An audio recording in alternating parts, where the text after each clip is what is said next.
let's move to Iraq briefly, since we only have a couple minutes. Not even sure what to ask you about this. I mean, what's your opinion? Where has Greece been overall as far as vis-a-vis war, as far as sort of, I mean, conservative government now, I assume they've been somewhat supportive of the Bush administration. The Greek people, I can't imagine being real thrilled about that. We weren't thrilled, and I think we I don't want to say we knew, but we felt that this would create many problems. Our experience living in a region, we're not neighbors to Iraq, but we live in this wider region. We know that military action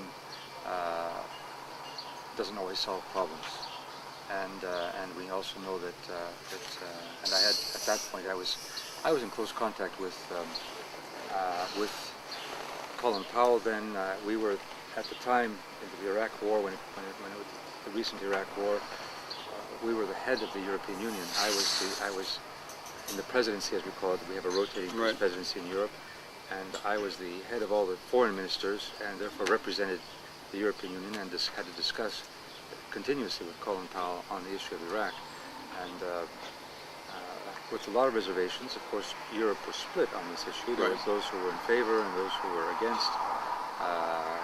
But still, I had to bring all these views to the United States, and also say that after the war, it's not going to be very easy to have a U.S. occupation. You're going to face many, many problems, and very possibly lots of internal strife and bombs and suicide bombers and so on.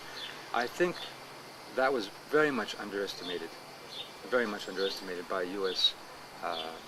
Intelligence. Right. And in my discussions, which I had with leading figures in the administration, U.S. administration.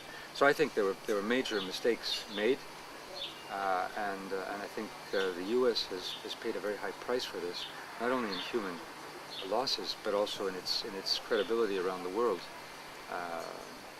undermining the concept of democracy.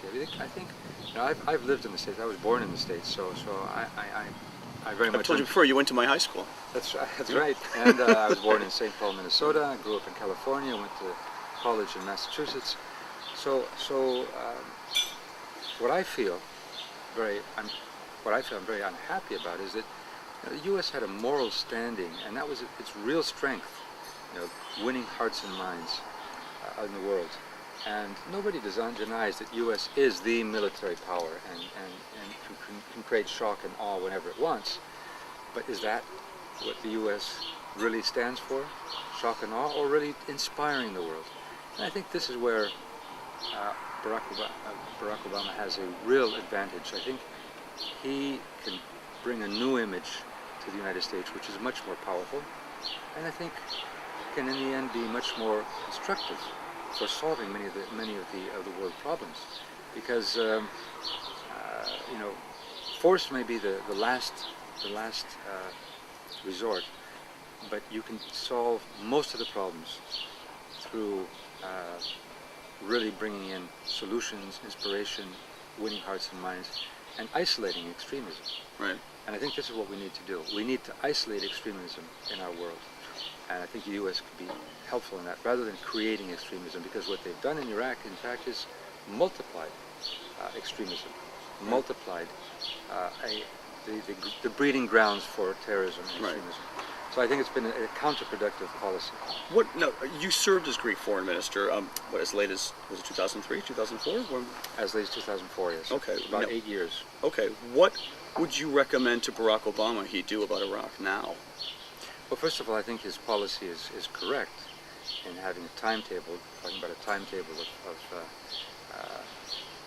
getting the troops out, and I think the timetable would be there in order to make sure that there is a stabilization, so that as the troops are removed, in fact, you've created the institutions, you've created the atmosphere, you've created the prerequisites for a normalcy, or as much as possible a normalcy in that area. I think it would also mean that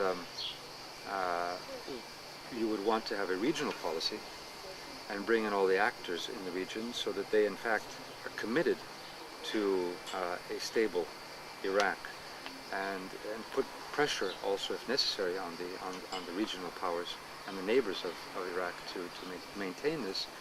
And I think this would be a different type of role which the U.S. would have, which would be, in fact, much more stabilizing for the whole region, and in the end create a much better relationship between the U.S. and that region.